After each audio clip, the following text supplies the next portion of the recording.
Sebelum sidang pleno ketiga, Jack Ma kembali ke China dan muncul di kantor pusat Alibaba, memicu spekulasi. Pada tanggal 11 Juli berita utama, Jack Ma kembali ke China dan muncul di kantor pusat Alibaba, mendominasi pencarian tren. Pada tanggal 6 Juli rekaman video online menunjukkan Jack Ma mengenakan jas di kantor pusat Alibaba bersama para eksekutif. Saat mereka berjalan-jalan di gedung tersebut, karyawan meledak dalam sorak-sorai, dengan banyak dari mereka merekam momen tersebut di ponsel mereka. Sepanjang waktu, Jack Ma tetap tersenyum dan menyapa hangat semua orang.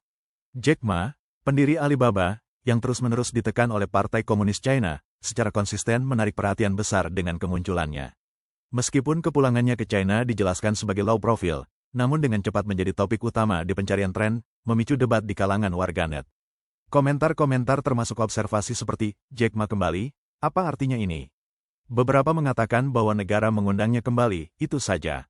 Yang lain mencatat bahwa ini menandai dimulainya stabilisasi ketenagakerjaan dan menunjukkan dukungan untuk modal swasta dari sesi sidang pleno ketiga.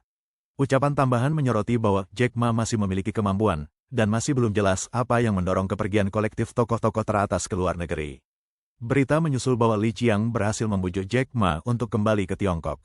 Setelah komentarnya yang kritis tentang lembaga regulasi PKC di KTT Keuangan Shanghai 2020, Jack Ma kemudian menghadapi tekanan pemerintah yang intens dan hampir menghilang dari kehidupan publik.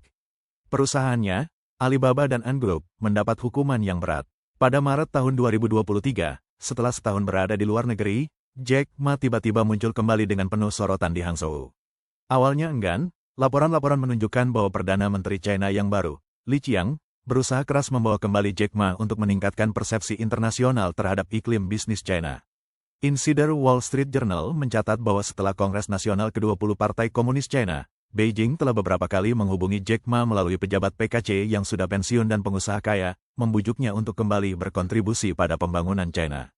Reuters menyoroti bahwa sejak akhir 2022, Li Qiang telah aktif mengusahakan kembalinya Jack Ma untuk meredakan kekhawatiran eksternal terkait kerasnya PKC terhadap sektor swasta. Namun, pengamat global skeptis tentang dampak kembalinya Jack Ma dalam membalikkan penurunan ekonomi China. Fraser Howie, seorang analis Wall Street berpengalaman yang mengkhususkan diri pada Asia, mengatakan kepada Reuters bahwa meskipun kembalinya Jack Ma mungkin terlihat sebagai gestur relaksasi, kontrol ketat PKC terhadap sektor swasta tetap tidak berubah. Howie menyatakan, Jack Ma sudah kalah, negara partai telah menang, dan Jack Ma telah kehilangan kendali, kekuasaan, dan kekayaannya, yang tidak mungkin kembali. Komentator berita aktual Chin Pang di acara Observasi Chin Pang menyoroti keadaan suram ekonomi China, yang mendorong petinggi tertinggi PKC untuk menerapkan strategi membeli pengikut setia dengan harga besar.